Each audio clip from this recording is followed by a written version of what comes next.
apa itu yang masih geser lagi di sini.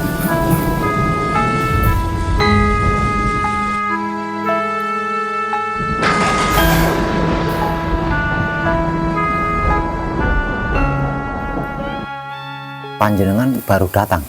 Iya, Yang dari mana? dari Sidoarjo. Dari Sidoarjo. Oh, dari Sidoarjo. Kalau panjenengan bapaknya? Dari Magetan, Bapak. Dari Magetan.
Ini yang manekung atau gembleng lebih lama, ada yang mengalami kesulitan enggak? Panjenengan yang lebih lama manekungnya, yang sudah lebih dulu manekungnya. Enggak, tidak mengalami kesulitan. Ya, waktu kata semedi Palembut, Mangga tadi apa tuh sesak Pak ya? Nah, iya. Iya. Tapi yang itu rasanya tiba-tiba kayak langsung plong gitu ya. Ya, kalau panjenengan mau menerima, ndak nolak, ndak protes, ndak merasa terganggu, mau menerima, ya nggak ada apa-apa aslinya. Aslinya nggak ada apa-apa. Wong itu cuma proses saja kan. Nah, proses ini kalau kita terima ya nggak jadi masalah kan. Proses itu akan menjadi masalah kalau kita menolaknya. Nah, kesulitan nggak ada, nggak mengalami. Panjenengan bapaknya mengalami kesulitan? Kena demam, Pak. Kena demam. Demam apa itu? Panas dingin. Panas dingin.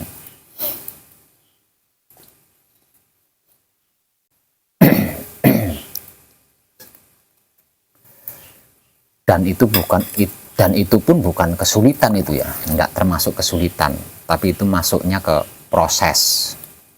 Seperti jawaban yang baru saja saya berikan kepada masnya itu, yang namanya proses itu akan menjadi masalah kalau kita tidak mau menerimanya. Namun kalau kita bersedia menerimanya, proses itu bukan suatu masalah. Justru dengan adanya proses berarti kita berlaku kan. Nah, kalau nggak ada proses berarti kita tidak berlaku. Berlaku itu kan karena adanya proses kan.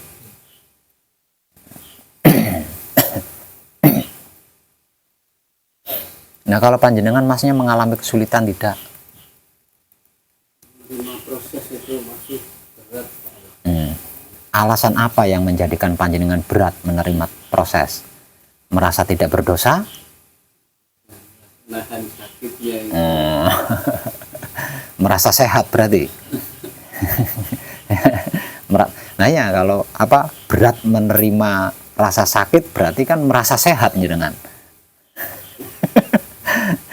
Nah, kalau panjenengan merasa tidak sehat harusnya bisa menerima sakit kan? Tidak menolak sakit.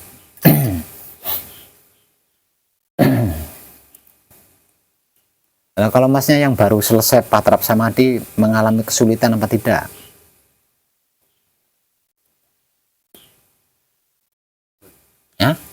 aman, tidak mengalami kesulitan. Nah ini kalau yang masih baru ini mengalami kesulitan enggak? Gangguan nyamuk. Gangguan nyamuk. Biasanya enggak pernah diganggu nyamuk. Enggak pernah. Berarti kemana-mana pakai kelambu dengan ya. Lah nggak pernah diganggu nyamuk berarti kan kemana saja pakai kelambu atau pakai sovel kan.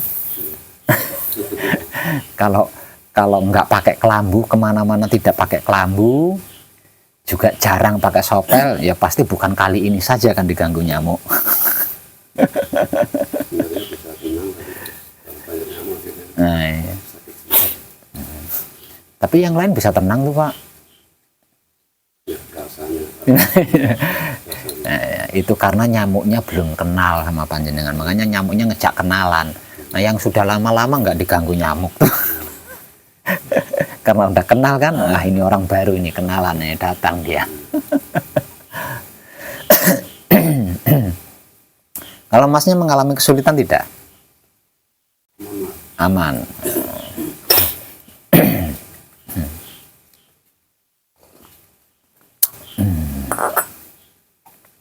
Apapun yang panjenengan alami,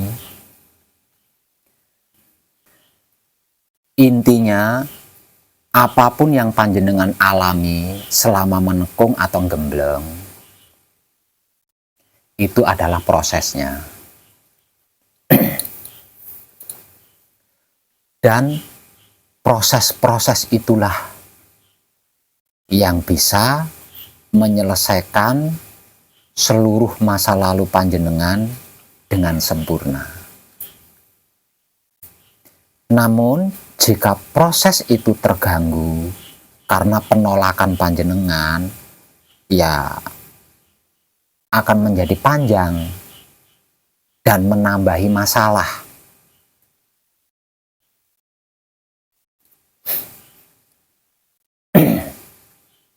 Seperti yang sudah saya teriak-teriakkan di ratusan video saya di Putra Romo Channel, bahwa manekung, gembleng, istilah lainnya adalah Isra Mi'raj, perjalanan jiwa dan raga. Kalau panjenengan seorang muslim,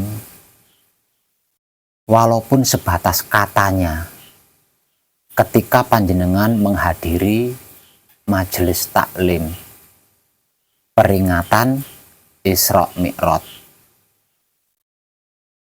mestinya panjenengan sedikit banyak bisa mengerti, bisa memahami, dan bisa mengetahui apa yang dialami oleh Nabi panjenengan sebagai seorang muslim, yaitu Nabi Muhammad Sallallahu Alaihi Wasallam, ketika Isra Mi'raj itu seperti apa dan bagaimana. Terkecuali kalau kedatangan panjenengan ke sini tidak diawali dengan menyimak video-video pencerahan dari saya, jenengan tidak mudeng gitu. Tapi kalau panjenengan sebelum datang ke sini sering menyimak video-video pencerahan dari saya, harusnya mudeng. Harusnya mudeng.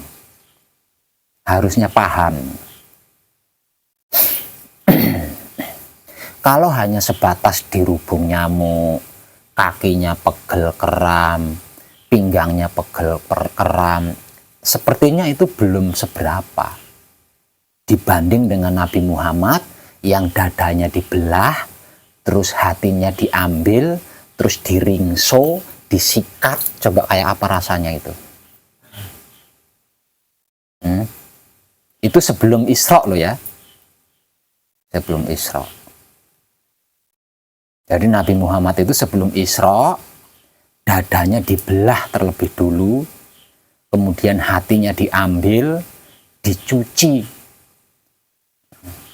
Nah, istilah dicuci, istilah dibersihkan. Nah, ini ditambahi bumbu sama kiai-kiai, diringso, disikat. Nah, itu bumbunya, bumbu dari kiai. Itu menggambarkan betapa ya Kak, ya. Kemudian setelah dinyatakan hatinya bersih, baru Isra. Nah, di dalam perjalanan Isra, apa yang dialami oleh baginda Nabi? Setelah berhasil Isra, kemudian melanjutkan ke Mi'raj, apa yang dialami oleh Nabi? Nah, itu filosofi yang hikmahnya harus kita ambil sebagai ilmu pengertian, pemahaman, dan pengetahuan.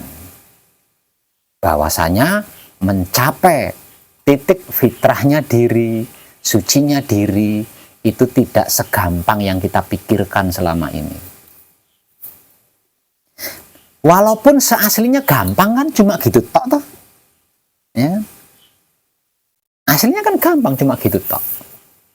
Coba kalau seperti Nabi Muhammad bertapa dulu di Gua Hiro, sampai mengalami demam karena saking takutnya. Nah.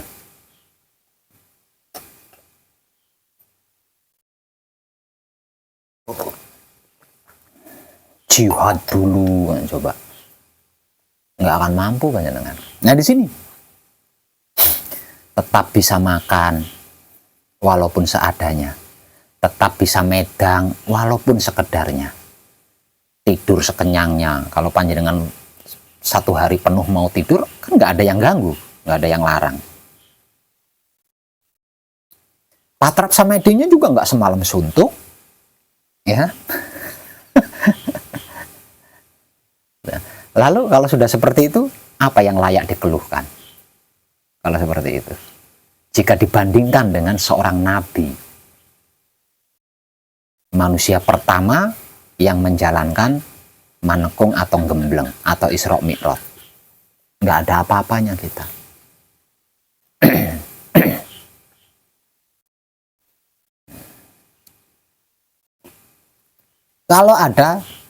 Kalau ada rasa dan perasaan begitu, begini, begitu,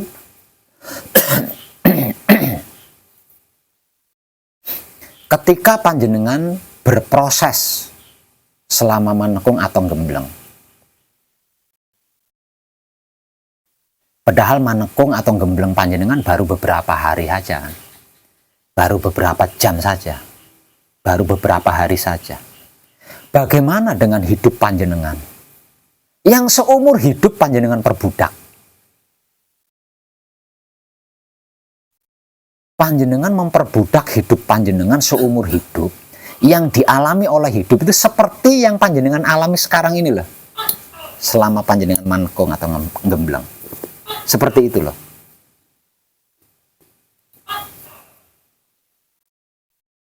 Seumur hidup panjenengan mengabdi kepada panjenengan, namun sedikit pun panjenengan tidak pernah peduli padanya.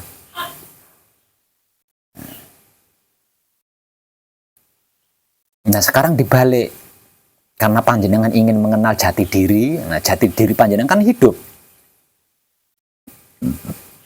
Karena panjenengan ingin mengenal hidup, dibalik, panjenengan harus mengabdi kepada hidup.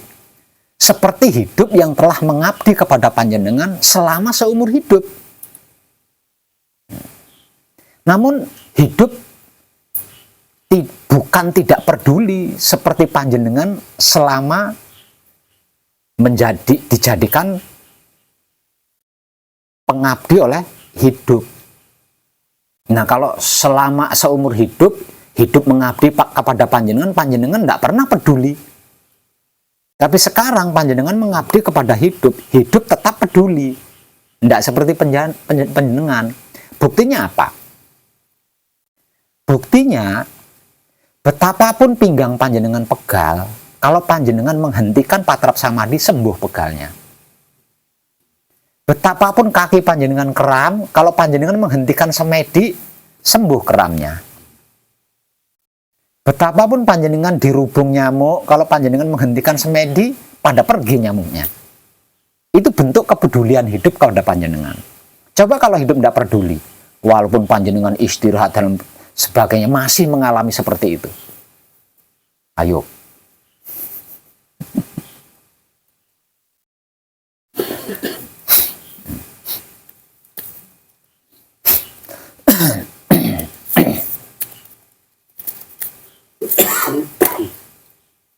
Nggih.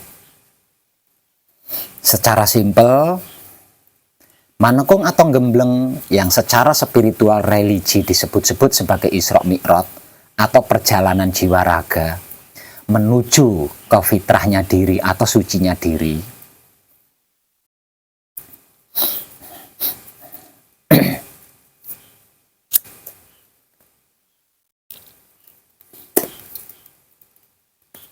Itu tidak bisa menghindari proses, karena proses itulah yang akan menyelesaikan dan mengantar kita mencapai titik puncaknya. Intinya itu. Nah, proses ini panjenengan pikir ya selesai, tidak dipikir ya selesai. Ini namanya proses kan gitu. Dipikirin ya selesai, tidak dipikir ya selesai. Nah, pilih mananya dengan. Diterima ya selesai, tidak diterima ya selesai. Nah, milih mana jenengan. Namanya proses itu seperti itu.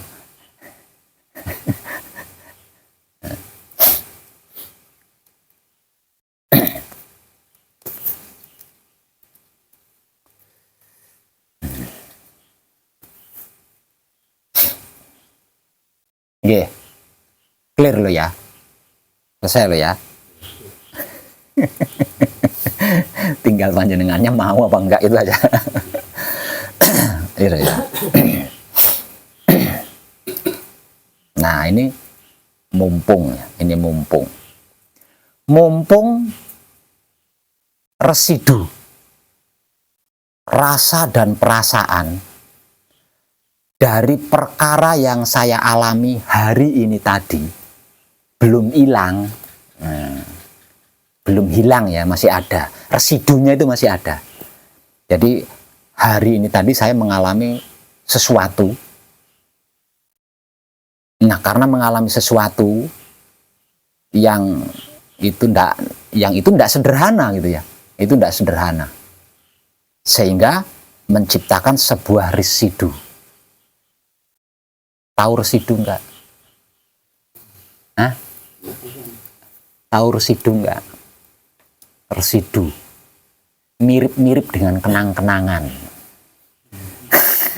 Mirip dengan kenang-kenangan atau kesan, tapi lebih tinggi. Residu itu lebih tinggi, lebih ngenok gitu ya, lebih ngenok. Kalau kenang-kenangan kan asalkan kenang-kenangan sama orang cantik ketemu sama yang lebih cantik, hilang kan orang cantik ini. Kenang-kenangan sama orang cantik hilang kan karena ada yang lebih cantik. Nah, kalau residu nggak bisa, nggak bisa tergantikan kecuali kita memaafkannya. Itu residu namanya.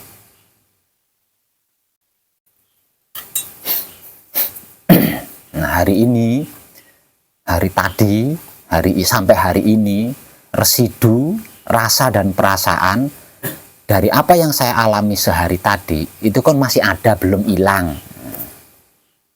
Mumpung residunya belum hilang, saya mau bercerita sama panjenengan agar supaya panjenengan yang ada di sini bisa mengambil hikmahnya. Lah, saudara-saudari kita, para kadang kita yang di luar sana, di rumahnya masing-masing juga bisa mengambil hikmahnya tanpa harus mengalami seperti yang saya alami hari ini tadi.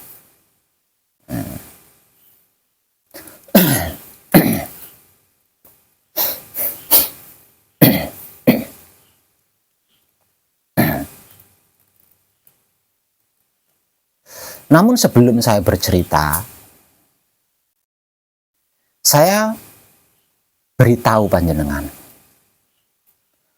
bahwasannya apapun yang kita alami di kehidupan di dunia ini itu hasil karya kita sendiri. Akibat dari sebab yang kita buat sendiri.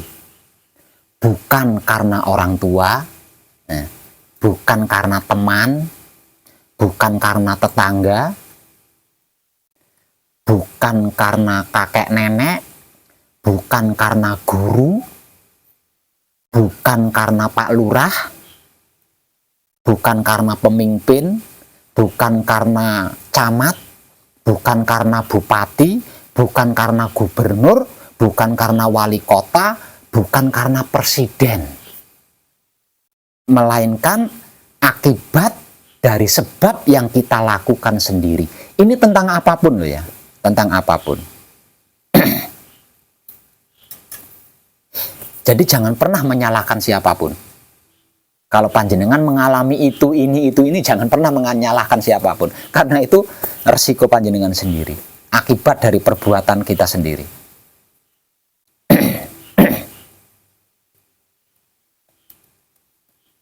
Dari sini kita bisa mengambil kesimpulan bahwa apapun yang terkait pada diri kita, apapun yang terkait dengan diri kita, itu kan bermula dari diri kita sendiri. Bukan dari makhluk lain, bukan dari luar diri, melainkan dari diri kita sendiri.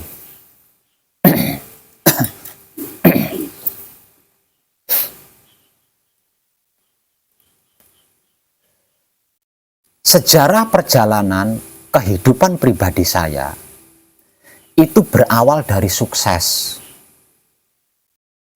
dari kesuksesan, dari keberhasilan, yang kemudian jatuh, hancur, berkeping-keping, tak berbekas.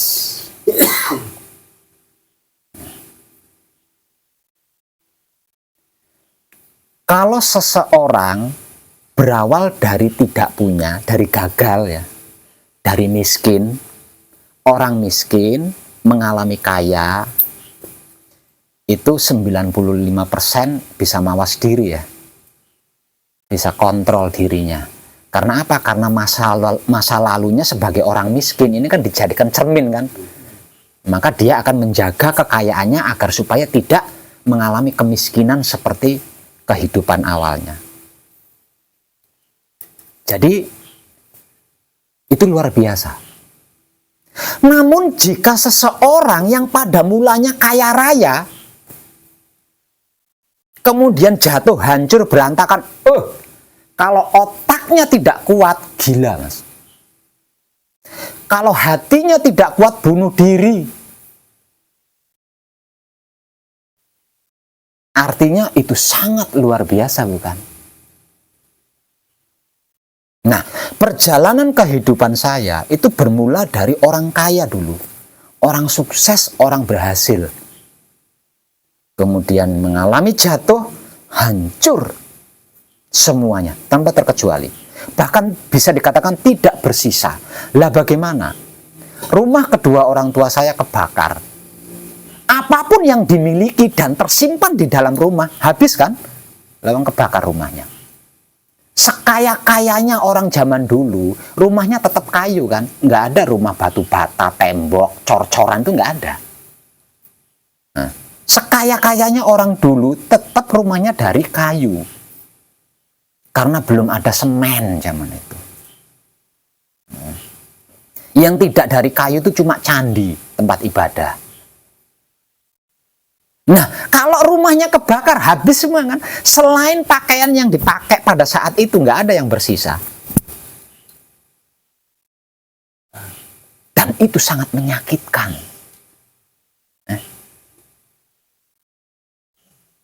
Itu sangat menyedihkan.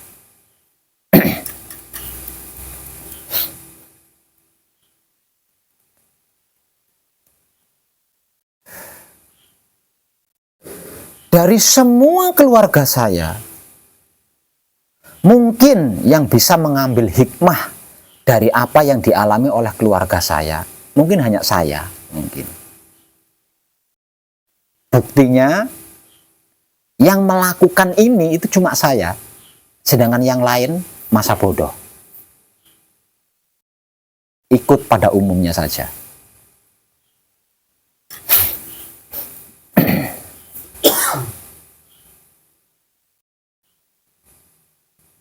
Kemudian dengan berbagai upaya saya berusaha mempertahankan kehidupan saya dengan cara berspiritual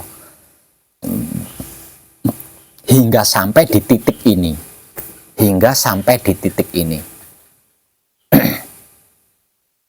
saya berhasil mencapai titik puncaknya spiritual, itu umur saya sudah 45 tahun lebih. Dan saya sudah berhasil mengelilingi luasnya dunia. Berguru ke sana, ke sini, ke sana, ke sini. Semua agama yang disahkan oleh pemerintahan negara, bahkan agama-agama yang tidak disahkan oleh pemerintahan agama karena negara tidak tahu. Itu banyak agama-agama yang pemerintah tidak tahu itu. Itu pernah saya kaji, kalau dalam kedalamannya sampai mentok, kalau tinggi ketinggiannya sampai mentok.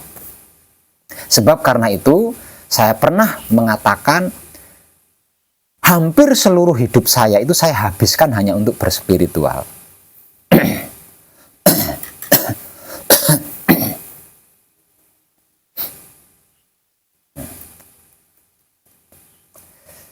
Dan saya berhasil mencapai titik puncaknya spiritual hingga klimaks itu usia sudah 45 tahun lebih. Dan keberhasilan atau yang berhasil mengantarkan saya kepada kesuksesan spiritual adalah Wahyu Pancalaku yang saya ibadahkan menggunakan sikap dan sifatnya Wahyu Panca Gaib itu sendiri, yaitu Wahyu Pancalaku. Itu yang berhasil mengantarkan saya ke titik kesuksesan spiritual. Coba panjenengan analisa, kalau harus dianalisa.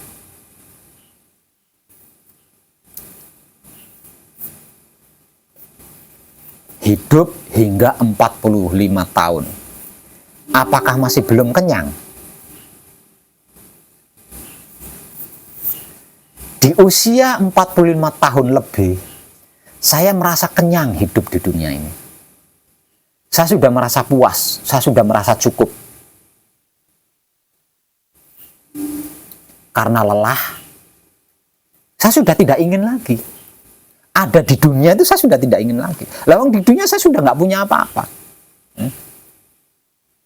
Ada adik mungkin, atau keponakan-keponakan, anak mungkin. Karena mereka adalah orang awam, ada batasan hubungan, bukan? Karena mereka orang awam. Mungkin mereka hanya akan menganggap saya sebagai saudara karena saya punya uang. Bagaimana kalau saya tidak punya uang? Masih maukah mereka menganggap saya saudara? Orang awam kan seperti itu, Mas. Mungkin anak saya mau menganggap saya. Kalau saya setidak-tidaknya pakai baju bersih. Nah, kalau bajunya compang-camping, maukah anak saya menganggap saya bapak, orang tua? Tentu baginya itu memalukan. Seperti itu kan orang awam. Makanya saya sudah kenyang lah, sudah puas. Hidup di dunia ini sudah puas.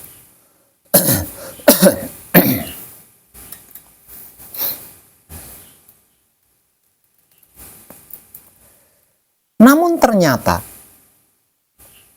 Maha Suci menolak kepulangan saya. Maha Suci menolak kepulangan saya. Bahkan kalau panjenengan pengen tahu, saya itu sudah menggali lobang loh. Kayaknya ada videonya di mana saya menunjukkan lobang nanti kalau saya mati itu dikubur di sini loh. Ya, saya sudah menggali lobang sendiri.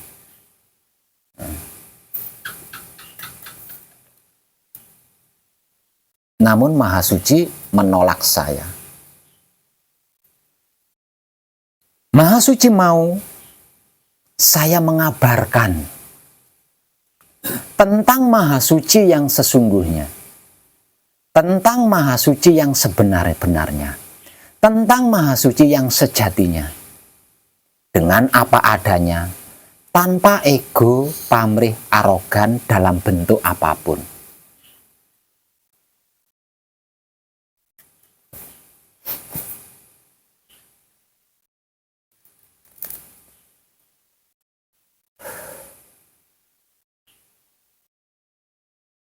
Seakan-akan saya dipaksa oleh Maha Suci untuk tetap ada di dunia ini sebagai manusia hidup. Agar supaya saya menyampaikan kabar tentang Maha Suci yang sesungguhnya, yang sebenarnya, yang sejatinya, tanpa ego, pamrih, arogan dalam bentuk apapun. Kenapa saya katakan seakan-akan Maha Suci memaksa saya? Karena Maha Suci mempersaksikan saya. Mempersaksikan saya tentang kehidupan orang-orang awam yang tidak mengenal dirinya, yang belum mengenal dirinya, siapa, dari mana, untuk apa, dan hendak kemana. Sehingganya orang-orang awam tersebut tidak bisa membawa diri, tidak bisa menempatkan diri, tidak bisa menyesuaikan diri, dan tidak bisa menjaga diri. Bukankah ini awal mulanya penderitaan yang dialami oleh seluruh manusia?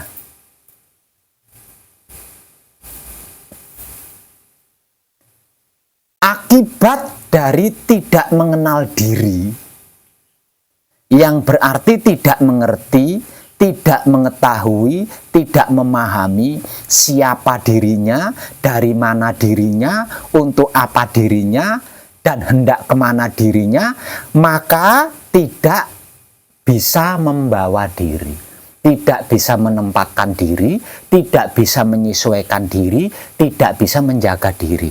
Sehingganya siapapun dia dan dimanapun dia bertempat tinggal,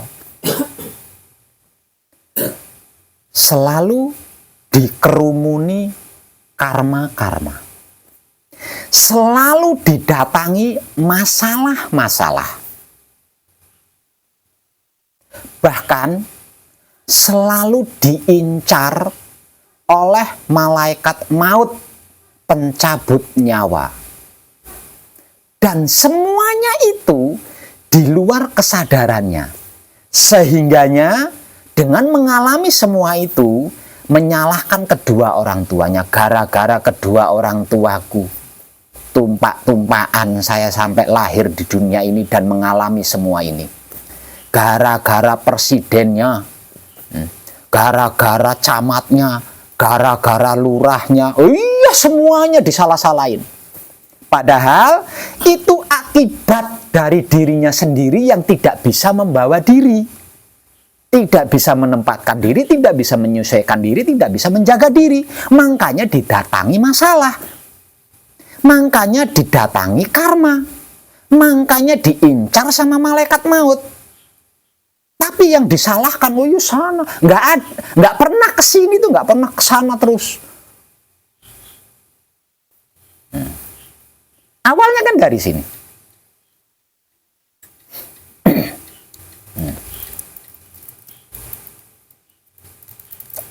Awalnya dari situ. Coba panjenengan analisa. Andai kata seluruh manusia hidup di dunia ini, entah negara apapun namanya, kalau bisa menjaga diri, bisa membawa diri, bisa menyesuaikan diri, bisa menempatkan diri, masing-masing, siapapun presidennya pasti makmur. Siapapun presidennya pasti aman. Siapapun presidennya pasti damai. Siapapun presidennya keadilan pasti merata. Nah, jadi bukan salah presiden, bukan salah pemimpin, bukan salah orang tua, guru, dan bukan, ini kesalahan kita sendiri.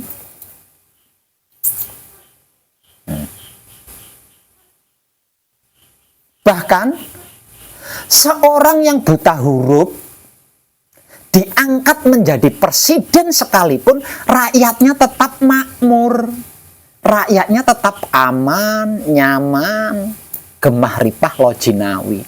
Dikarenakan masing-masing diri rakyatnya bisa membawa diri, bisa menempatkan diri, bisa menyesuaikan diri, dan bisa menjaga dirinya.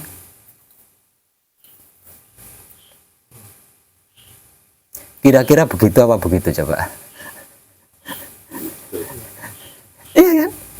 Jadi jangan pernah menyalahkan siapapun.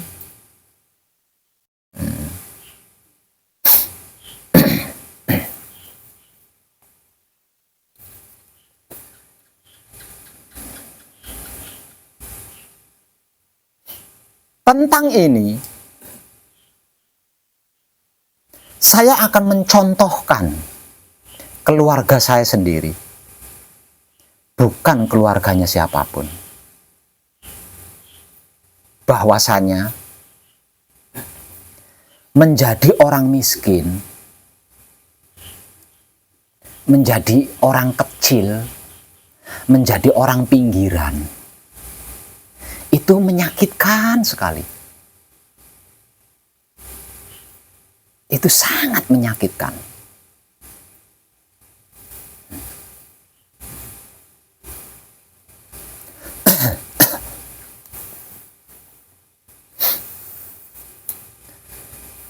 Hidup di dunia ini sebagai rakyat jelata, orang pinggiran, miskin lagi, itu sangat menyakitkan, itu sangat memalukan, itu berat sekali.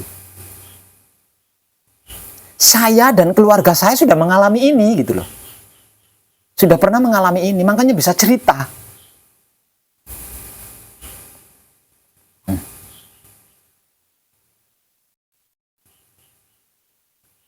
Sudah miskin, rakyat jelata pula, tinggalnya di pinggiran. Itulah neraka. Itu loh neraka. Kalau panjenengan pernah mendengar cerita tentang neraka, ada enaknya di neraka, itu loh kehidupan di neraka.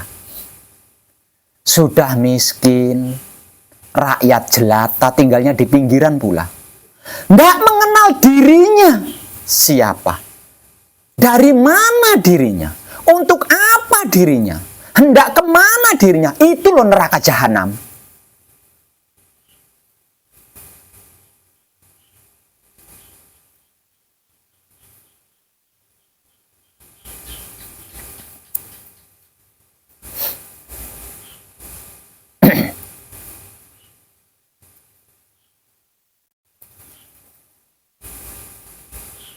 Kaya raya, pejabat, tinggalnya di gedongan, itu loh sorga. Kalau panjenengan pernah mendengar sorga.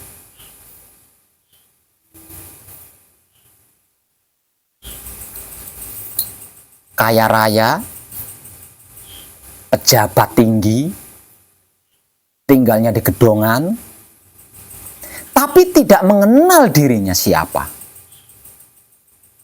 Dari mana dirinya, untuk apa dirinya, hendak kemana dirinya. Itu loh surga Firdaus.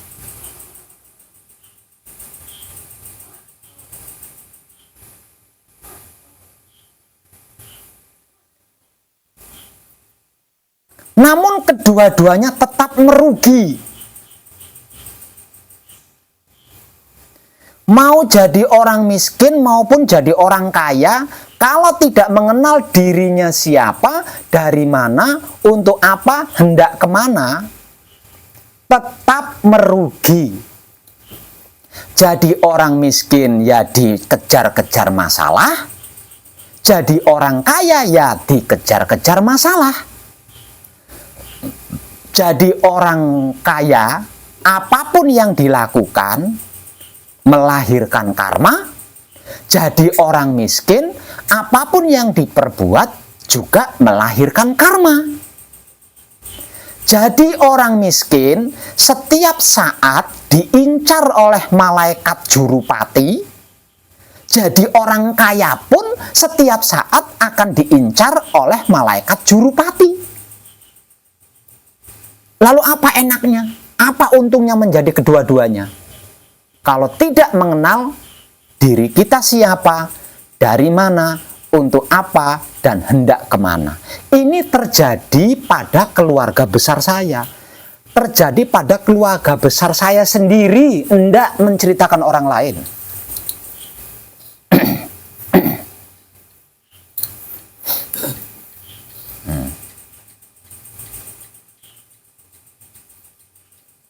Saya hanya mempunyai wewenang menunjukkan jalan dan memberikan cara-caranya.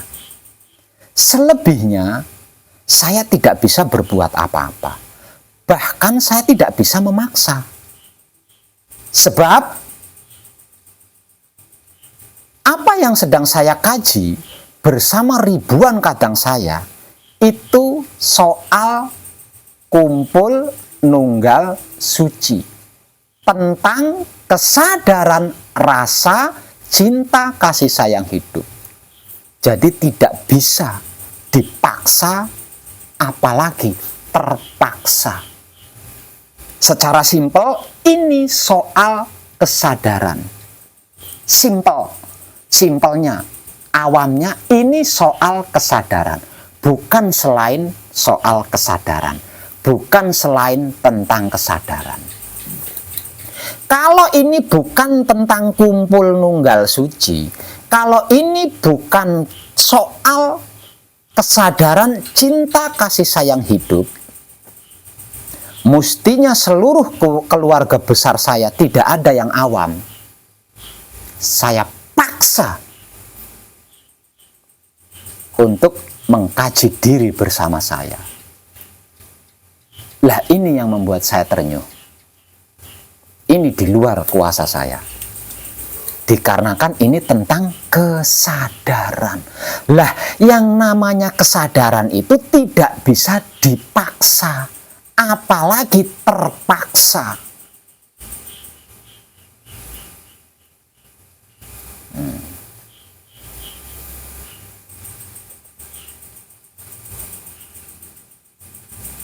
Agar supaya kesadaran panjenengan setidak-tidaknya tergugah, maka saya akan mencontohkan tentang keluarga besar pribadi saya.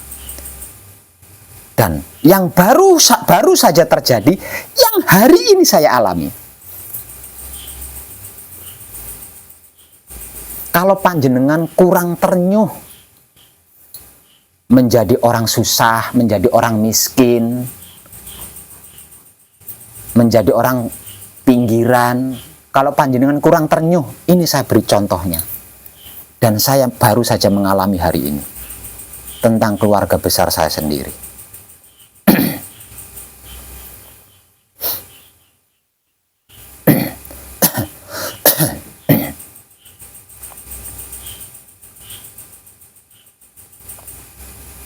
Secara singkat, saya masih mempunyai 2 saudara perempuan, 1 kakak perempuan dan 1 adik perempuan. Itu kandung. Mereka berdua ada di Sulawesi Tengah dengan tempat tinggal yang berbeda dan itu saling berjauhan.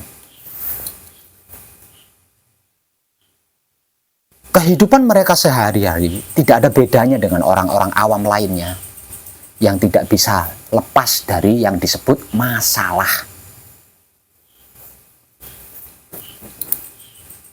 Setiap kali ada masalah, karena kedua saudara perempuan saya ini merasa punya saudara laki-laki, maka mereka berdua ini mengandalkan saya. Jadi kalau ada apa-apa, mereka hanya bisa menghubungi saya. Karena suaminya adalah orang lain kan. Suami itu kan kalau di atas tempat tidur. Kalau di atas sofa, di atas kursi, berembuk tentang masalah duniawi, belum tentu seia sekata itu. Belum tentu suami istri itu bisa bertengkar di situ. Apalagi tidak sejalan.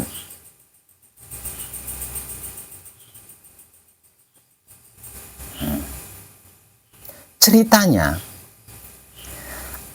anak ketiga adik perempuan saya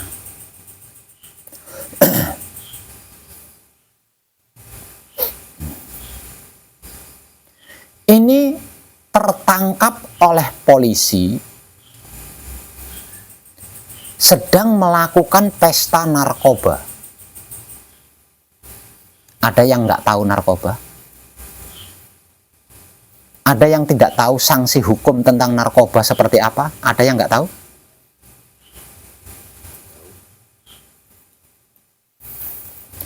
Keponakan saya itu usianya baru 14 tahun. Kalau harus diceritakan ya, usianya baru 14 tahun. Masih remaja ABG. Belum tahu apa-apa. Belum mengerti apa-apa. Belum paham apa-apa. Namun karena dirinya terpengaruh oleh pergaulan, terjebaklah dia ke dalam dunia narkoba. Sampai pada akhirnya tertangkap oleh polisi dan dijerat undang-undang hukum, di penjara 7 tahun, denda 30 juta.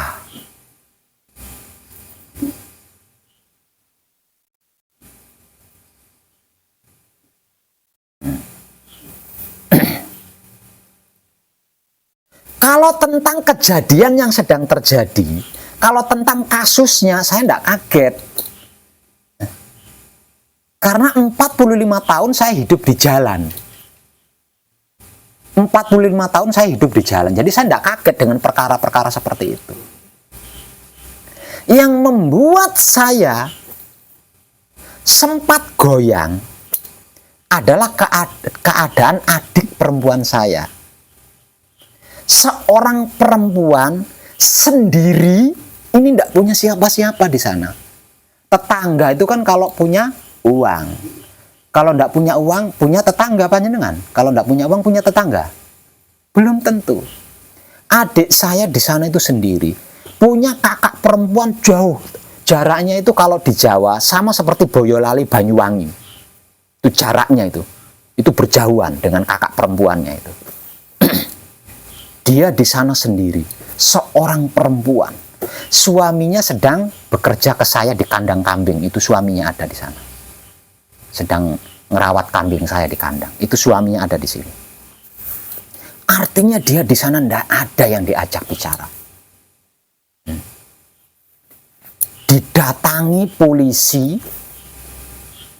pakai mobil patroli, anaknya diborgol, mendengar kata-kata 7 tahun penjara, mendengar jumlah uang 30 juta, maka uang 100.000 saja kayaknya belum pernah dia megang tiap hari, itu belum pernah. Megang uang 100.000 aja tiap hari itu lah adik saya itu belum pernah. Bisa ditebakkan miskinnya kayak apa adik saya? Miskinnya kayak apa? Coba nyenengin apa yang dialami oleh adik saya ini dengan menghadapi ini. Orang bodoh, katrok, deso, buta huruf, awam, tidak kenal siapa dirinya, dari mana dirinya, untuk apa dirinya, hendak kemana dirinya. Ujuk-ujuk kedatangan polisi rombongan, melihat anaknya diborgol dengan kata-kata penjara 7 tahun, uang 30 juta denda. Coba jenengan pikir, kayak apa keadaan adik perempuan saya ini?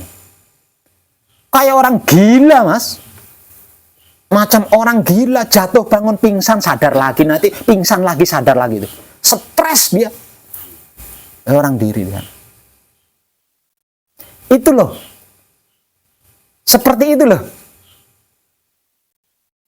Ada manusia hidup di dunia ini yang mau mengalami seperti itu.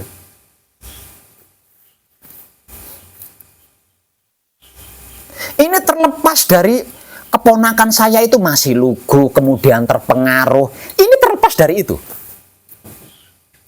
Ini juga terlepas dari adik perempuan saya itu terlepas, miskin atau kaya terlepas dari itu.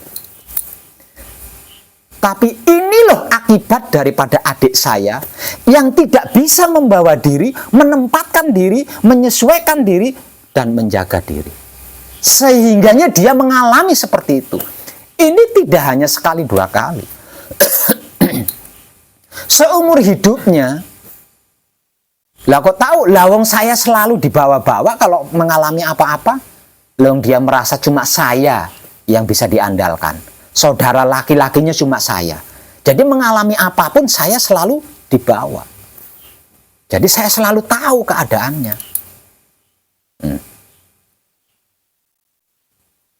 Nah, yang saya ceritakan adalah yang baru terjadi. Yang sudah-sudah sih ngapain diungkit-ungkit. Udah selesai. Yang baru saja terjadi hari ini.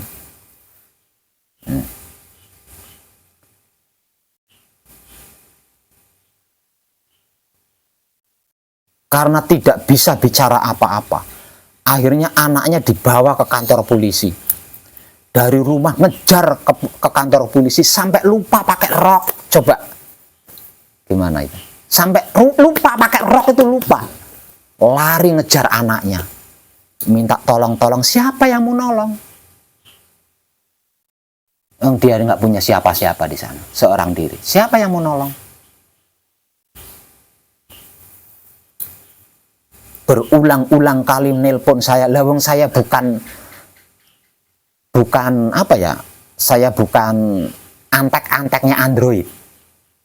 Saya bukan kami Androiden yang setiap detik Androidnya ada di kantong.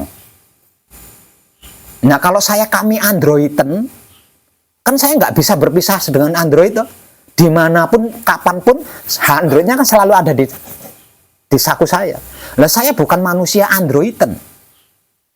Hanya sekali-kali waktu saja saya melihat Android itu. Nelpon saya orang yang menurut dia bisa diandalkan, nggak diangkat-angkat, WA nggak dibalas, nggak dibuka-buka. Bagaimana coba keadaannya di sana? Itu loh penggambarannya jadi orang bodoh, miskin, pinggiran, katrok, nggak kenal jati diri. Itu loh gambarannya. Nelpon suaminya di kandang malah bertengkar. Ditinggal suami kerja ndak bisa didik anak. Coba.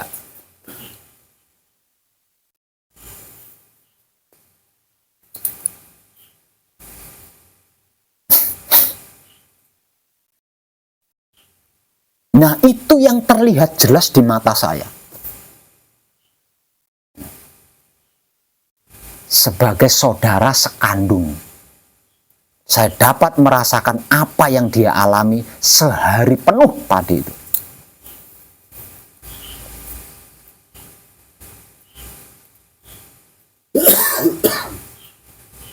Siapapun, tidak peduli dia adik kandung saya atau bukan adik kandung saya, dia kenal saya atau tidak kenal saya, siapapun, kalau tidak kenal diri, tidak ngerti, tidak paham, tidak tahu siapa dirinya, dari mana dirinya, untuk apa dirinya, hendak kemana dirinya, pasti tidak akan pernah bisa membawa diri, tidak akan pernah bisa menempatkan diri, tidak akan pernah bisa menyesuaikan diri, tidak akan pernah bisa menjaga diri. Siapapun dia, dimanapun dia, kalau tidak bisa membawa diri, tidak bisa menempatkan diri, tidak bisa menyesuaikan diri, tidak bisa menjaga diri, pasti masalah. Melakukan kebaikan saja masalah, apalagi melakukan keburukan. Berbuat baik saja masalah, apalagi berbuat tidak baik. Kalau sudah seperti itu, salah presiden, salah orang tua, salah guru, salahnya sendiri. Namun dikarenakan ini tentang kumpul nunggal suci, dikarenakan ini tentang kesadaran cinta kasih sayang hidup, saya tidak bisa notok kepalanya adik saya mulane kenal, tidak bisa. Saya hanya bisa mengelus dada sambil meneteskan air mata. Tidak capekkah kamu mengalami semua itu selama ini? Kok nggak sadar-sadar?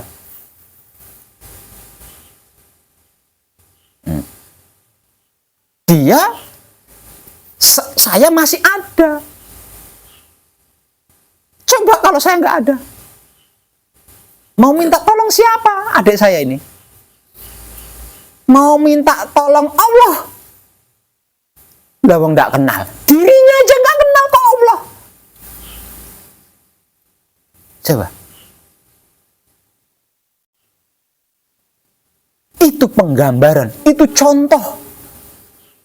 Hidup di dunia ini menjadi orang bodoh, orang pinggiran, orang kere. Seperti itu loh.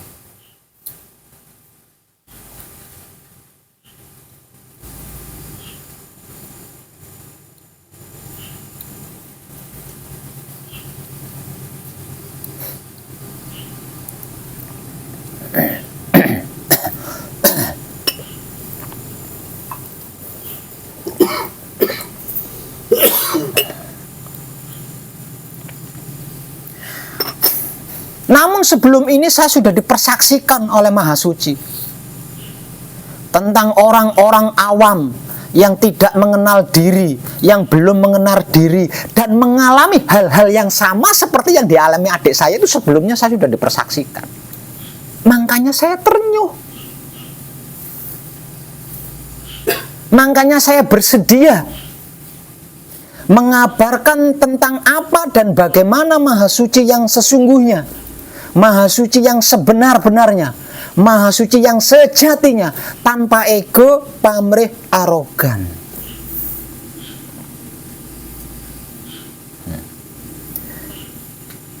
Agar siapapun tidak mengalami masalah-masalah seperti yang dialami oleh adik kandung saya sendiri yang siang tadi terjadi. Dan sebelumnya sudah sering mengalami. Dan mungkin orang-orang awam lainnya juga seperti itu, sama.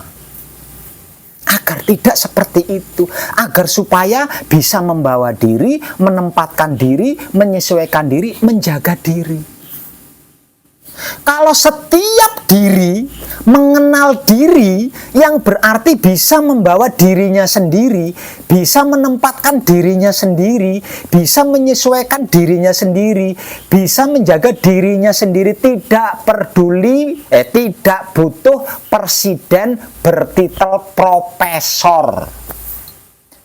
Presiden buta huruf saja, kita tetap akan mengalami kedamaian hidup di dunia ini, keadilan hidup di dunia ini, kesejahteraan hidup di dunia ini. Tidak bergantung kepada pemimpin apapun sebutannya.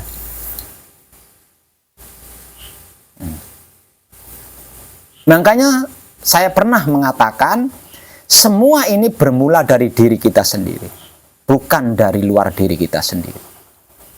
Kalau panjenengan ingin keadilan merata, kesejahteraan merata, gemah ripah lojinawi merata,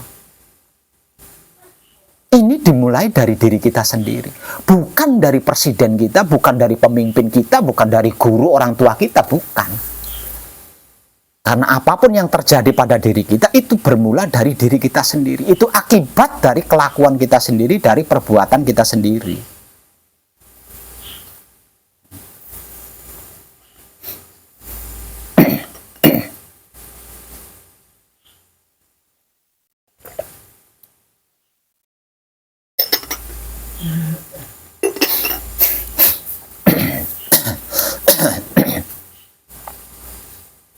Lah tentang ini, agar supaya siapapun yang sudah capek, sudah lelah, berhadapan dengan masalah-masalah, berurusan dengan karma-karma, saya menunjukkan jalannya dan memberikan cara dan tekniknya.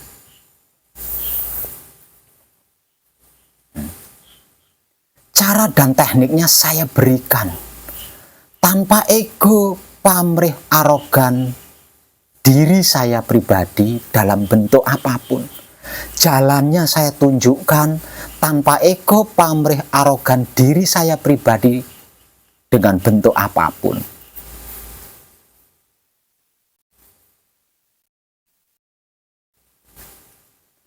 Lawong syaratnya hanya hanya menghentikan otak kita sendiri untuk berpikir buruk,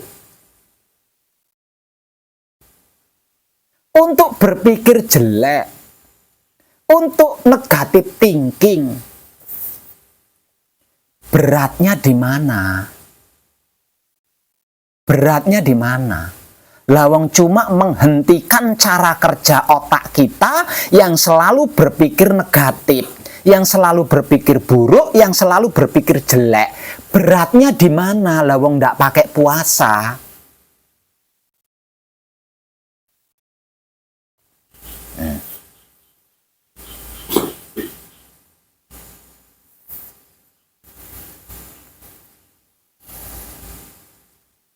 Lawong caranya menghentikan cara kerjanya hati kita yang batinnya selalu sirik, iri, dengki, benci, dendam, fitnah, bully. Beratnya di mana? Lawong ndak pakai puasa, ndak pakai uang. Beratnya di mana?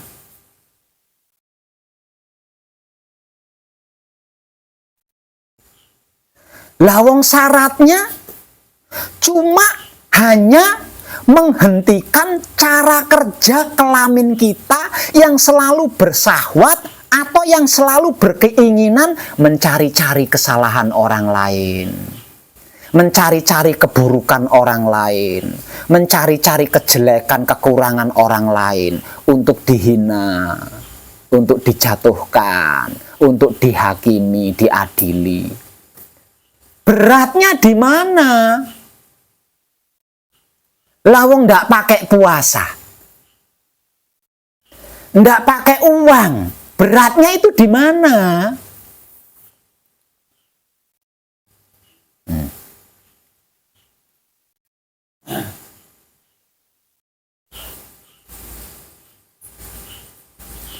Jalan sudah saya tunjukkan. Tanpa ego, pamrih, arogan dalam bentuk apapun. Cara dan tekniknya sudah saya berikan. Tanpa ego, pamrih, arogan dalam bentuk apapun. Lawong cuma menghentikan syaratnya nih.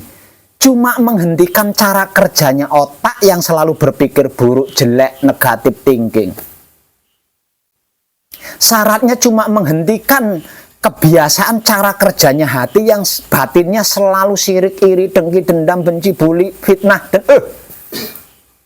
Syaratnya hanya menghentikan cara kerjanya kelamin kita yang selalu bersahwat, yang selalu berkeinginan, maksudnya mencari-cari kesalahan orang lain, kekurangan orang lain, keburukan orang lain. Berat itu beratnya di mana? Lawong danya dengan seperti itu panjenengan akan mengenal diri yang berarti nantinya akan bisa membawa diri, menempatkan diri, menyesuaikan diri, menjaga diri. Yang arti maksud lebih dalamnya panjenengan akan terbebas dari masalah, akan terhindar dari karma dan bersaudara dengan malaikat pencabut nyawa. Beratnya di mana? Lawang cuma begitu tok, ndak pakai puasa, ndak pakai uang. Kok merasa berat itu? Tujuannya apa? Maunya apa? Maksudnya apa? Kok berat itu maunya apa sih? Maksudnya apa? Kok berat itu? Menjadi orang baik kok merasa berat itu maksudnya apa? Tujuannya apa? Maunya apa? Menjadi orang baik kok merasa berat itu? Keinginannya apa sebenarnya coba?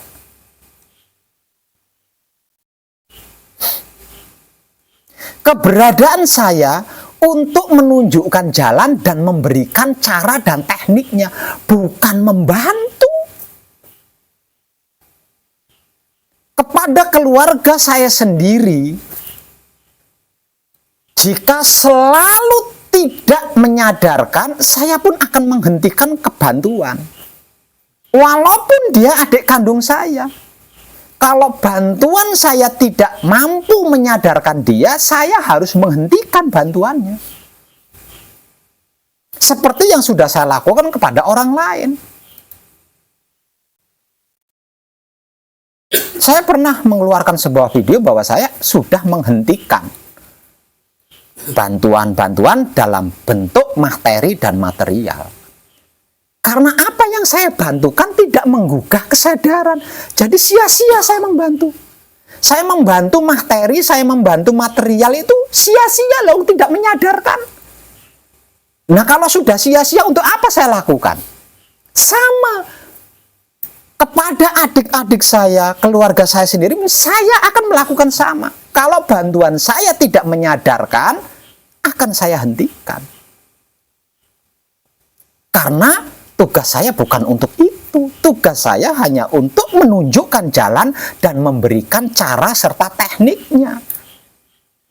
Lah dengan jalan yang saya tunjukkan, dengan teknik dan cara yang saya berikan, panjenengan bisa sendiri. Tidak bergantung kepada siapapun.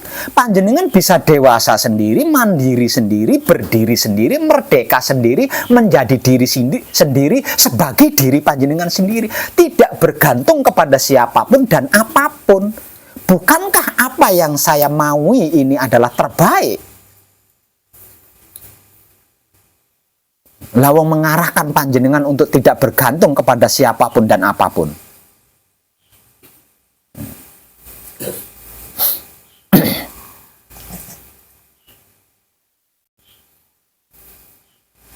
Kalau panjenengan melewati jalan yang sudah saya tunjukkan, cara dan teknik yang saya berikan, panjenengan gunakan. Dan panjenengan tidak mengkhianati pertobatan panjenengan sendiri.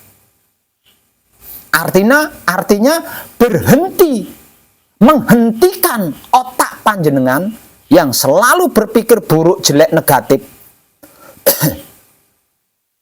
Seperti yang sudah-sudah, benar-benar berhenti, menghentikan perbuatan hati panjenengan yang batinnya selalu syirik, iri, dengki, dendam, benci, fitnah, dan bla bla bla itu tadi. Benar-benar berhenti, menghentikan kebiasaan kelamin panjenengan yang selalu bersahwat, yang selalu berkeinginan mencari-cari keburukan orang lain, kejelekan orang lain, kekurangan orang lain untuk dihakimi, diadili, dijatuhkan, dihancurkan. Panjenengan akan mengenal diri panjenengan sendiri, yang berarti mengenal Tuhan panjenengan sendiri. Alhasil, di dalam berkehidupan di dunia ini, panjenengan dimanapun tempatnya bisa membawa diri, menempatkan diri, menyesuaikan diri, menjaga diri panjenengan sendiri tanpa bergantung kepada apapun dan siapapun.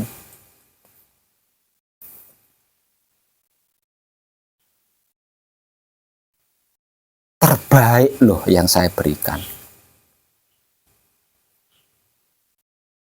Saya ulang, lawong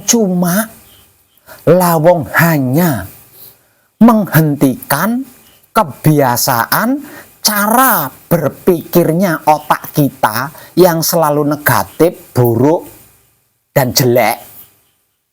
Beratnya di mana? Lawong ndak pakai puasa, ndak pakai uang. Lawong hanya menghentikan kebiasaan cara kerjanya hati kita yang batinnya selalu syirik, iri, dengki, dendam, benci, bully, fitnah. Beratnya di mana? Lawong ndak pakai puasa, ndak pakai uang.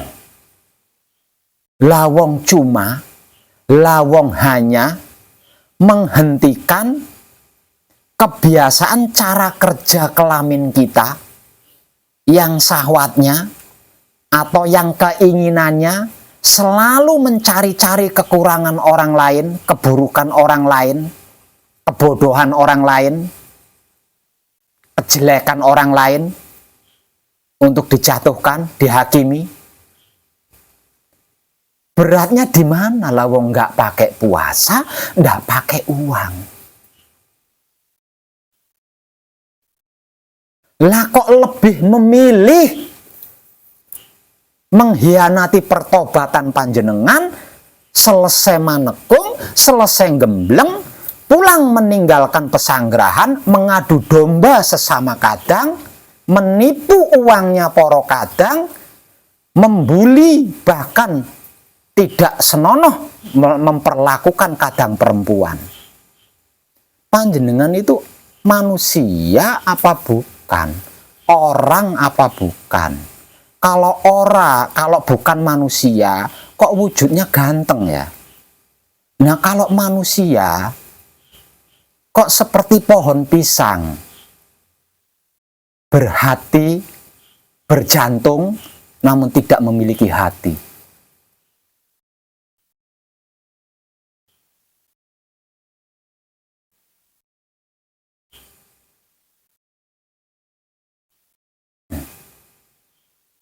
Selama manekung, selama gembleng kan seperti ini. Tidak henti-hentinya motivasi diberikan. Tidak henti-hentinya. Ditanya, mengalami kesulitan apa? Pada diam semua. Ditanya, mengalami kesulitan? Enggak. Ditanya, mengalami kesulitan? Diam. Ketika diberi motivasi,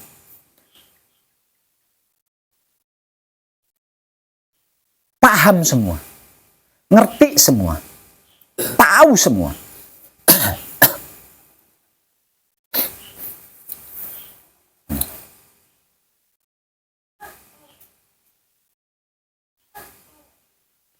Begitu selesai manekung, begitu selesai gembleng, pergi meninggalkan pesanggrahan ini, telepon kadang yang sama-sama ketemu di sini. Telepon ke sana, minta bantuan uang. Kan kita sesama kadang. Kesadaran atas nama, atas dasar, kesadaran cinta kasih sayang hidup. Kirimi saya uang. Tolong, karena ada penting, kepepet.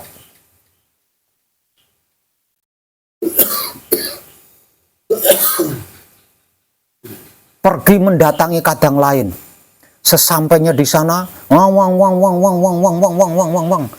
bertengkar, berdebat, saling berpecah belah. Punya nomor teleponnya kadang perempuan, dihubungi. Saya jodoh sejatimu. Kamu harus mengikuti saya. Saya sekarang butuh uang. Cepat kirim uang, transfer uang. Ini untuk kepentingan spiritual kita berdua. Demi perjodohan sejati kita. Saya ngomong seperti ini selama manekung, selama gembleng ini harganya kemana saya ngomong seperti ini? Lah kok prakteknya setelah meninggalkan pesanggrahan seperti itu? Lain waktu kita ketemu bareng ya di hotel ya. Saya digerakkan oleh Romo untuk ngelakeni kamu. Saya digerakkan oleh Romo untuk ngesek sama kamu. Saya ngomong selama panjenengan manekung, selama panjenengan gembleng di sini. Apa ini gunanya mulut saya ini? Setelah meninggalkan pesanggrahan kok kelakuannya melebihi orang awam. Apa beratnya menghentikan pemikiran-pemikiran buruk jelek negatif? Apa beratnya? Beratnya apa menghentikan batin kita yang selalu syirik? Beratnya apa menghentikan kelamin kita yang selalu beratnya itu apa loh? Itu ndak pakai uang, ndak pakai puasa. Beratnya apa?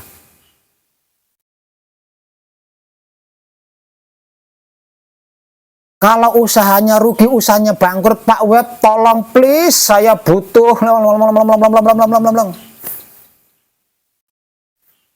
Dikiranya saya nggak tahu apa.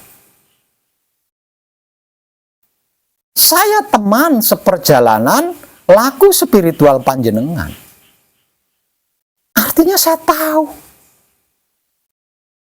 Namun apa harus ini semua saya ceritakan? di YouTube. Kan memalukan.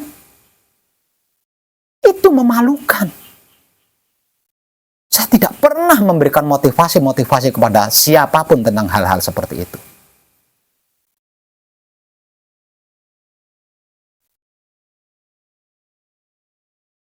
Berulang kali saya katakan, jalannya sudah saya tunjukkan. Cara dan tekniknya sudah saya berikan. Tanpa ego, pamrih, arogan dalam bentuk apapun. Tanpa ego, pamrih, arogan dalam bentuk apapun. Ini mau saya terjemahkan.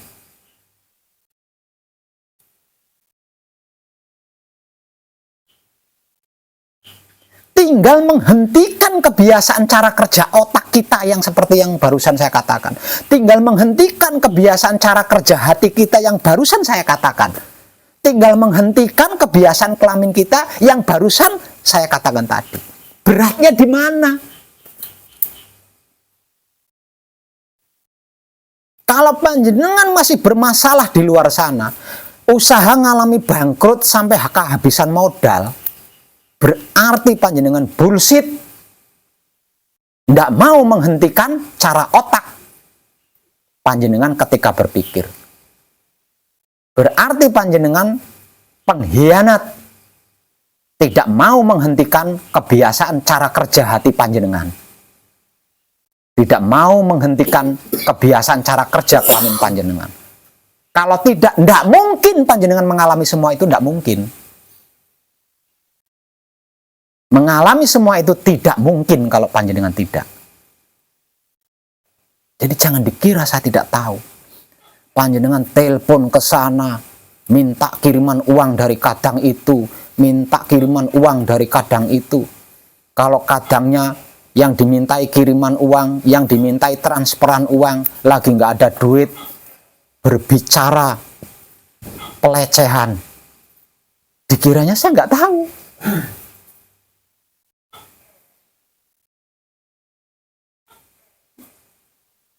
Lawang diajak menjadi orang baik saja kok. Dan itu untuk kebaikan diri sendiri.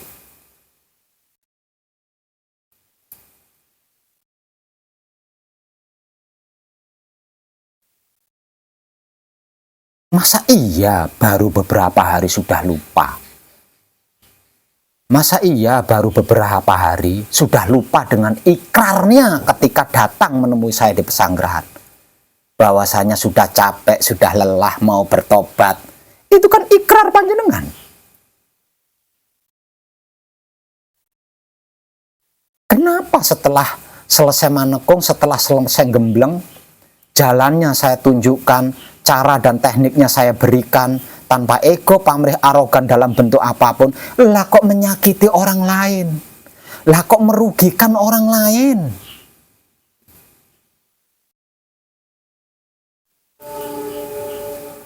Siapapun panjenengan yang berada di ranah ini, panjenengan akan berhadapan dengan hidup panjenengan sendiri, bukan dengan saya. Bersiap-siap saja.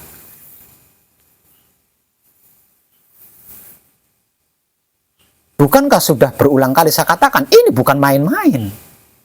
Ini pertobatan nasuha, pertobatan yang benar-benar berhenti.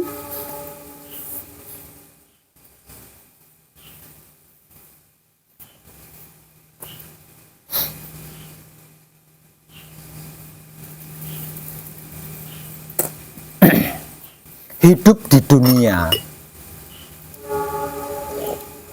seperti yang dialami oleh adik kandung saya hari ini tadi, itu menyakitkan, itu menyedihkan, itu memalukan.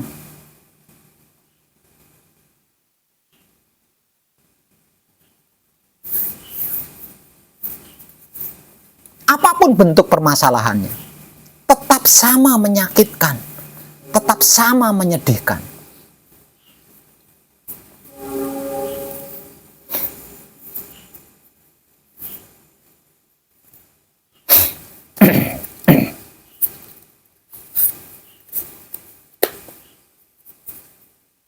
Jadi kesimpulannya, siapapun panjenengan, kalau memang sudah capek, Kalau memang sudah lelah, jalan yang saya tunjukkan itu sudah lebih dari cukup. Cara dan teknik yang saya berikan itu sudah lebih dari cukup. Tinggal panjenengan mau menghentikan cara kerja otak panjenengan yang pikirannya selalu negatif, jelek, buruk. Mau apa tidak? Tinggal itu. Tinggal panjenengannya mau apa tidak menghentikan kebiasaan hati panjenengan yang cara kerjanya, batinnya selalu sirik, iri, dengki, benci, buli, fitnah, dendam. Mau tidak menghentikan itu? Tinggal panjenengan.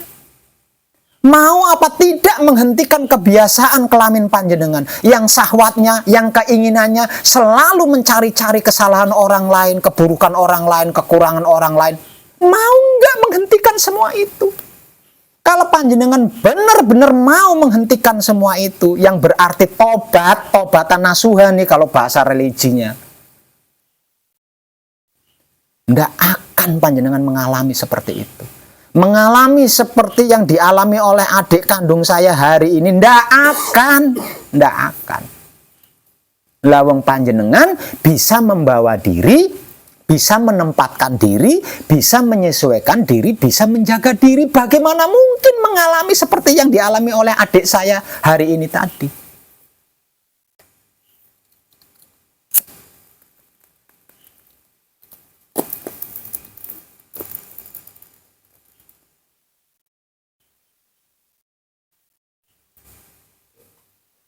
Saya tidak akan menjilat ludah saya yang sudah saya keluarkan, yaitu tentang berhenti memberikan bantuan berbentuk material atau materi.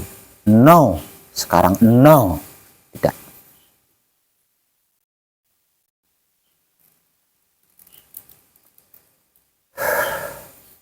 Jalan sudah saya tunjukkan, cara dan teknik sudah saya berikan.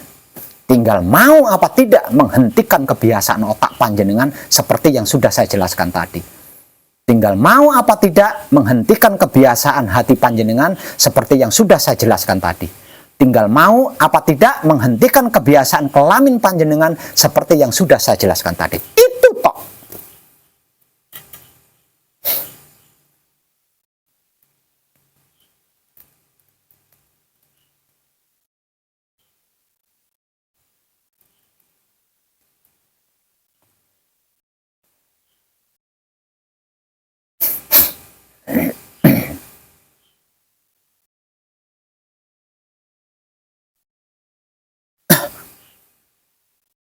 Sebagai seorang manusia hidup yang mengerti, memahami, mengetahui, dan mengenal dirinya siapa, dari mana dirinya, untuk apa dirinya, dan hendak kemana dirinya. Bukan berarti terbebas dari masalah, bukan berarti terbebas dari karma. Bukan. Dikarenakan sedang menjaga, merawat, mengelola, dan menyempurnakan alam semesta. Tetap bermasalah. Seperti yang saya alami hari ini tadi loh. Itu kan masalah sih. Tapi kan bukan saya yang melakukannya. Saya ikut mengalami. Saya tidak ikut melakukan, tapi ikut mengalami. Saya tidak makan nangka, tapi kena getahnya. Nah itu kan masalah. Artinya tetap mengalami masalah. Namun hitungan menit. Walaupun sudah mengenal diri, tetap bermasalah. Tapi hitungannya menit. Kenapa kok hitungannya menit? Dikarenakan berani menghadapi dan bisa menyelesaikan. Berani menghadapi dan bisa menyelesaikan. Beda dengan orang awam yang tidak mengenal diri, yang belum mengenal diri. Tidak berani menghadapi dan tidak bisa menyelesaikan masalah. Nah itu bedanya.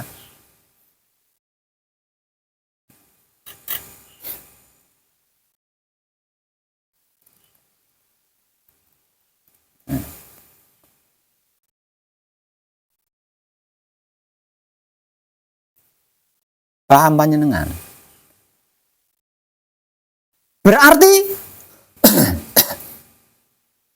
Berarti keponakannya Pak Web, anak adik kandungnya Pak Web, yang terancam hukuman 7 tahun dan denda 30 juta, itu nggak jadi ya Pak Web? Sudah selesai? Selesai! Apapun alasannya selesai!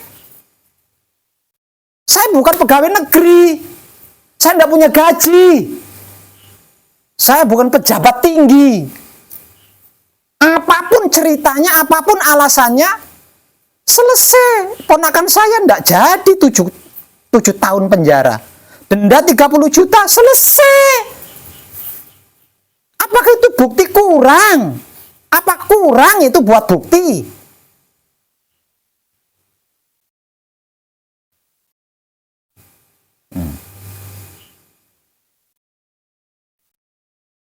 Tetap menghadapi masalah, mengalami masalah tetap, tapi hitungannya menit. Gitu loh. Karena berani menghadapi dan bisa menyelesaikan apapun prosesnya. Kalau tidak percaya, tanyakan itu. Ada suaminya adik saya yang sedang bertugas melihara kambing saya di sana. Kurang puas, tanyakan sama Mas Yudi itu, kadang dari Bali. Dia yang mendampingi saya sehari penuh ketika saya lagi gerang ringsang menghadapi masalah itu. Tanyakan sama beliau kalau nggak percaya. Apakah bukti-bukti itu masih belum cukup?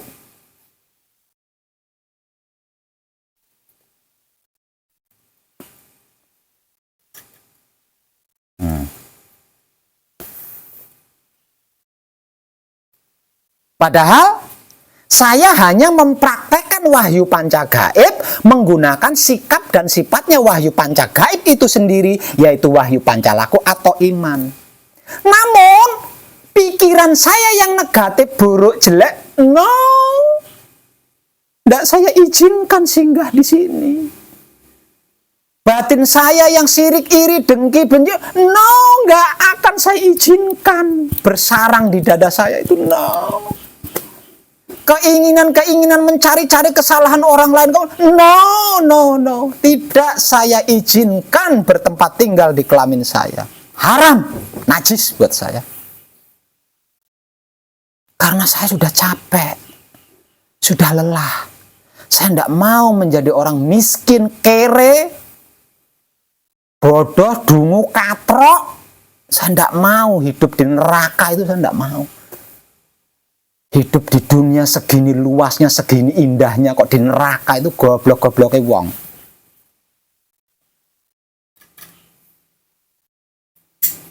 Hanya dengan seperti itu, apapun hanya hitungan menit.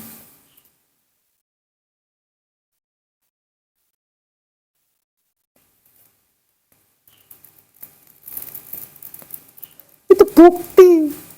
Untuk yang sekian kalinya, untuk yang kesekian kalinya, buat semuanya.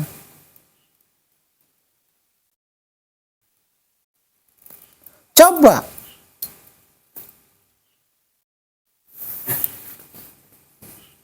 Kalau saya tidak seperti ini, kalau saya belum seperti ini, kalau saya masih seperti orang awam, belum mengenal diri,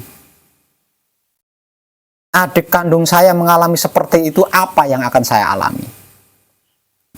Sudah adik kandung saya dedel duel, sayanya dedel duel, keponakan saya tetap di penjara 7 tahun, denda 30 juta, jual tanah, utang rentenir, dan lain sebagainya.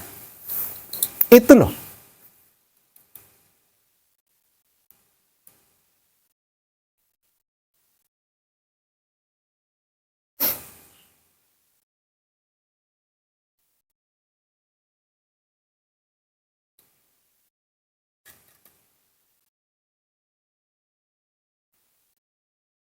Jadi cukuplah, hentikan pemikiran-pemikiran jelek buruk, hentikan, apapun alasannya hentikan.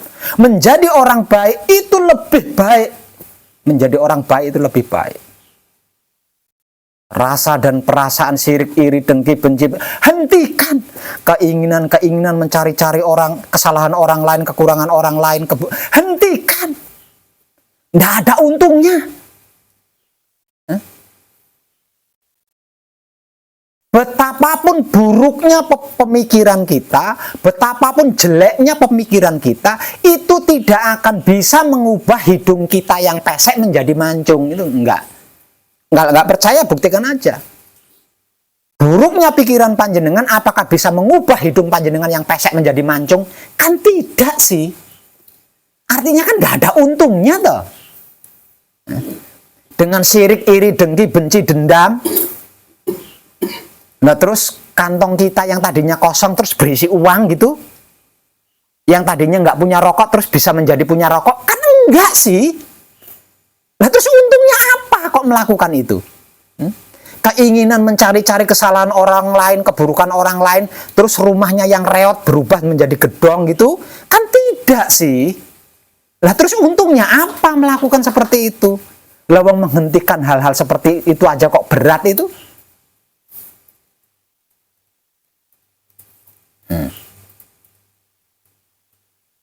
Dengan itu, apapun kita berani menghadapi dan bisa menyelesaikannya dengan sempurna. Wah, itu keren sekali. Nah, kalau semua manusia hidup seperti itu, siapapun presidennya, siapapun gubernurnya, siapapun bupatinya, siapapun camatnya, siapapun lurahnya, siapapun kedua orang tuanya pasti sejahtera, pasti aman, pasti gemah ripah lojinawi, tanpa undang-undang bahkan.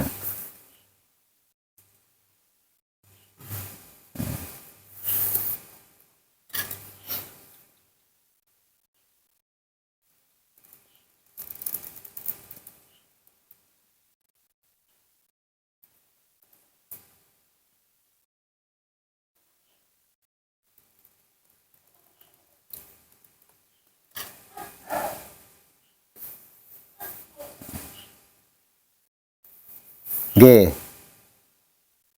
Saya berbicara sambil nunjuk-nunjuk bukan berarti saya menghakimi panjenengan loh ya. Kan tadi di awal sudah katakan saya mau cerita. Nah, gitu kan? Nanti dengan tersinggung Pak Bel kok nuding ini aku, Pak Bel kok ngupesi aku ae.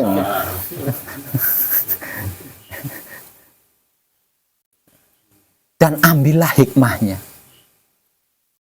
Untuk panjenengan yang malam ini berada bersama saya sekarang ini di sini, ambil hikmah dari apa yang sudah saya sampaikan ini tadi. Nah, untuk panjenengan yang di luar sana, mungkin masih ada waktu buat panjenengan. Hentikan minta uang pedis, kadang sana sini sana, itu memalukan.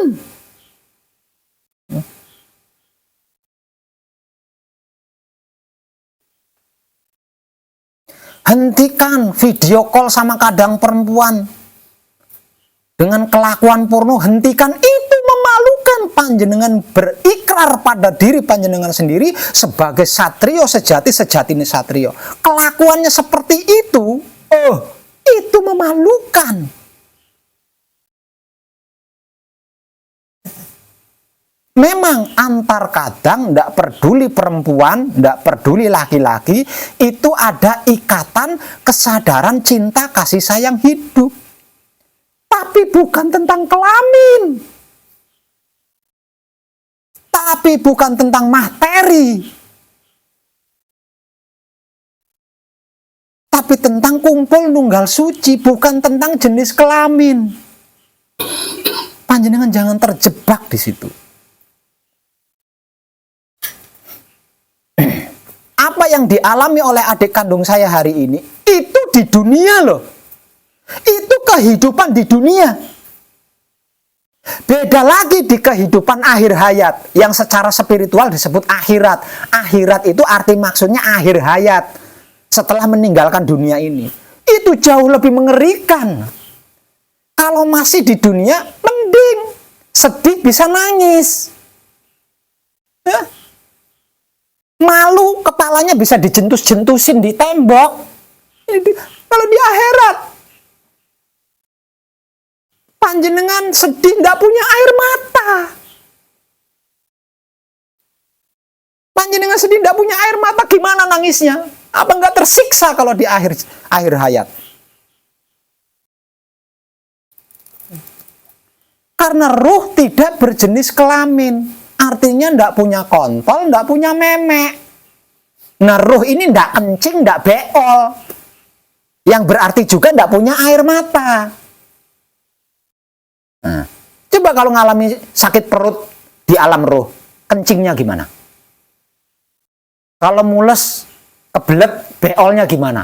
Lo tidak punya silit, tidak punya kontol, tidak punya memek.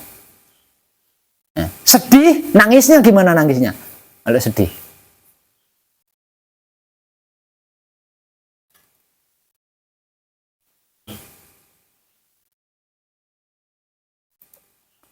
Mending yang dialami oleh adik kandung saya, mending. Pingsan bisa bangun lagi, bisa sadar lagi kan. Kalau gelemburan nangis nyaluk tulung sopong, wah, bojo ora kena dirembukan, duwe kakang ditelepon ora, wah, engko pingsan blek, engko sadar nih, mending.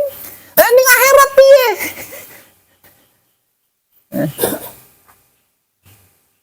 Di akhirat gimana? Nangis tidak punya air mata. Tersiksa.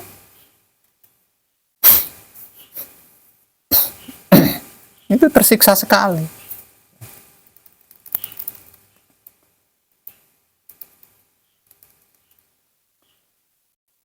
Romo, matur suwun Romo.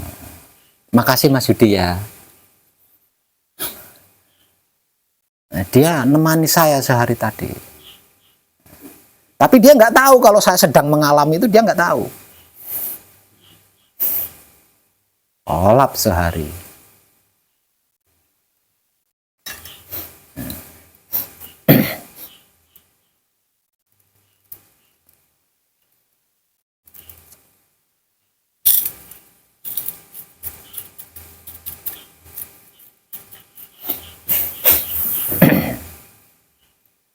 Tuh.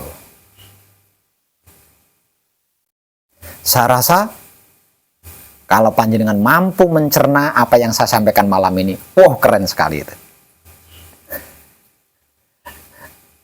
Itu sangat luar biasa.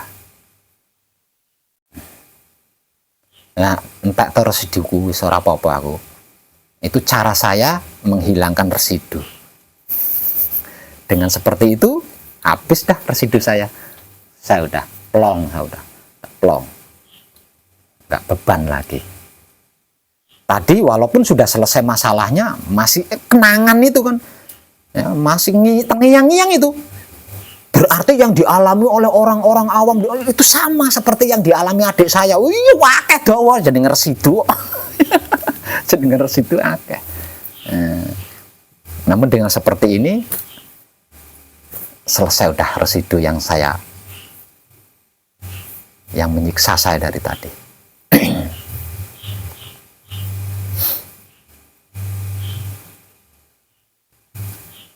Oke, ambil hikmahnya, jadikan ilmu pengertian, ilmu pemahaman, dan ilmu pengetahuan tambahan dari saya tentang apa yang saya sampaikan malam ini. Oke, kadangan kita malam ini cukup. Terima kasih dan tercerahkan kita semuanya.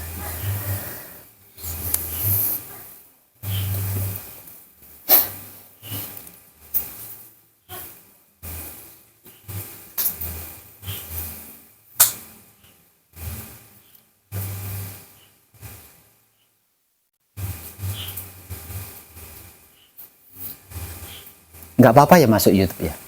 Nah, ya. Soalnya kan saya upload di YouTube ini. Ya kalau panjenengan nonton atau nyimak YouTube saya, lah ini seperti ini loh caranya saya membuat. Nah, jadi setiap kali kadangan saya rekam langsung, lah terus saya upload ke YouTube.